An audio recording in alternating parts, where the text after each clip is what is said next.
Hammaga assalomu alaykum. Odatda men butun O'zbekistonga vizov tashlab video qilaman, lekin bu videoda butun O'zbekistondagilardan yordam so'rab murojaat qilyapman. Yaxshilab qaranglar, bu uyimiz yonib ketgan ekan. Menda viloyat bo'lish degan narsa yo'q. Bu viloyat deb o'shaning uchun bu avvalambor ehson uchun qilayotgan narsa, ehson yurish uchun qilayotgan narsa. Bu yonib ketgan ekan. Bola chaqasini narsalari bilan yonib ketgan. Juda ham qattiq sinov ketdi akamizga. Akamiz shu uyda nimasi bo'lsa-ki, hamma narsasi yonib ketdi. Lekin Allohim asrabdi, bola chaqasi o'zi hammasi yaxshi, xavotir olmanglar. Men murojaat bilan sizlarga chiqyapman. Endi avvalambor hammamizga Allohim sog'lik bersin, bu akamizga ham sog'lik bersin, inshaalloh hammasi yana qayta tiklanadi, bundan zo'r bo'ladi.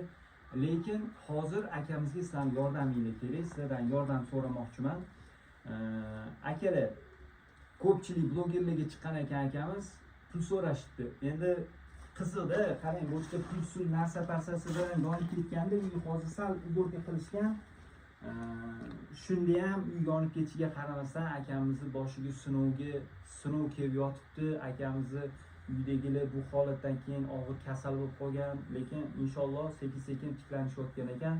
Xullas, akalar, butun O'zbekistondagilardan men yordam so'ramoqchiman. Kelinglar, mana shu nomerga, mana shu pastda ko'rib turgan nomeringlarga ehson qilinglar. Hammamizda ham o'zimizga yarasha gunohlarimiz bor, kamchiliklarimiz bor. Ehson qilsak, balki o'sha gunohlarimiz, kamchiliklarimiz to'kilar. Endi Alloh guvoh, yog'iga meni ko'pchilik svarchilar kuzatib boradi. Svarchilarni 80-90% bu narsaga qurbi yetadi. Mana asosan svarchilar ko'radi, lekin svarchilardan tashqari boshqalarga ham aytib o'tmoqchiman. Agar qo'lingizdan kelguncha yordam bersanglar, men o'ylaymanki, qiyomatga qolib ketmaydi. Okamizdan qaytmasa ham, bola chaqasidan qaytmasa ham Allohdan qaytishi aniq akalar. O'shaning uchun biz avvalambor bir-birimizga mana shunaqa qiyin holatlarda yordam bersak, men o'ylaymanki, bundan hammaga yaxshi bo'ladi.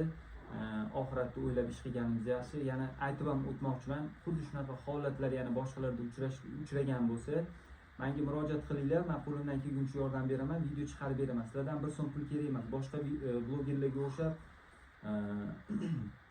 men pul so'ramayman sizlardan, chunki bunaqa holatdagi odamda pul nima qilsin, nima deydi deganlar. O'shaning uchun bu yoq o'zingizlarga havola. Bu videoni boshqalarning kanalida alohida qo'yilmagan, bu faqat o'zimnikida, chunki boshqalar bu videoni ko'chirib turib, tagiga o'zining kartasini qo'yib yuborishi mumkin.